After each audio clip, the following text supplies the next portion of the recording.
The BBC is back in the news. No, not for a new documentary, but for an income tax raid.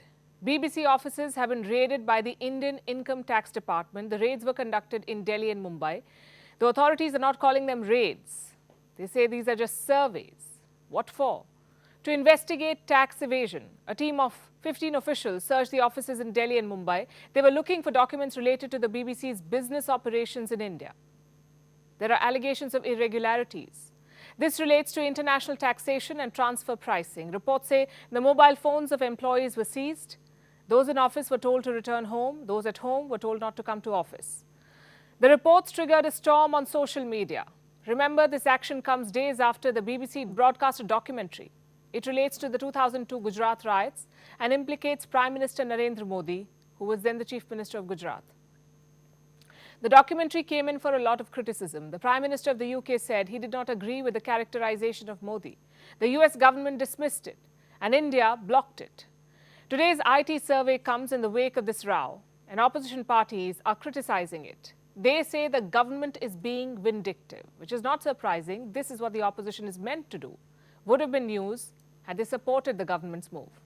But here's something the opposition leaders may not bring up. The BBC has had a troubled history with India. It was launched as a mouthpiece of colonial Britain.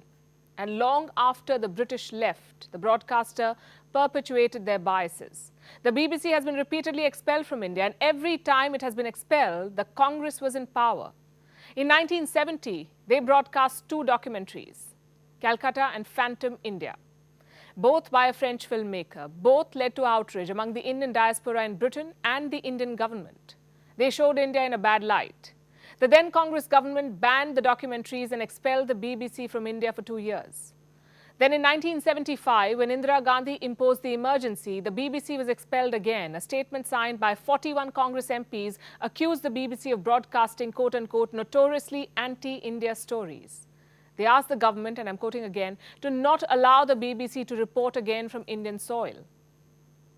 This time, there is no expulsion, not yet at least. The broadcaster is being investigated for tax evasion. The story is still developing. And while we called out the BBC's hypocrisy and bias on the documentary, we are in no position to comment on the raids until the investigation is concluded. At Vantage, we support media freedom. But we also believe that no broadcaster is above the law. The media should not be targeted for speaking truth to power, but the media cannot use that as an excuse to break tax rules or any rules for that matter.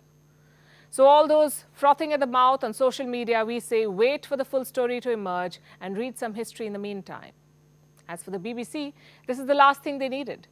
The broadcaster is losing both funds and credibility at an alarming rate. The latest scandal involves its chairman, Richard Sharp. He's been accused of making, quote-unquote, significant errors of judgment. He's charged with helping former Prime Minister Boris Johnson get a loan. In return, he's said to have secured the post of the BBC chair. Classic quid pro quo. Sharp denies it. Either way, it dents the reputation of an already battered BBC. Let me show you the findings of the British media regulator Ofcom. It says BBC journalists lack basic understanding of subjects and present data, and I'm quoting again, in the most alarming ways possible. A previous report on impartiality said audiences, quote-unquote, consistently rate the BBC less favorably.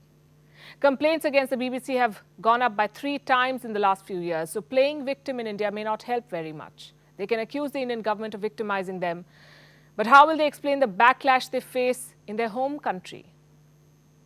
Tax evasion or not, the BBC must realize it can no longer operate as a relic of the Raj and get away with doing hit jobs on India.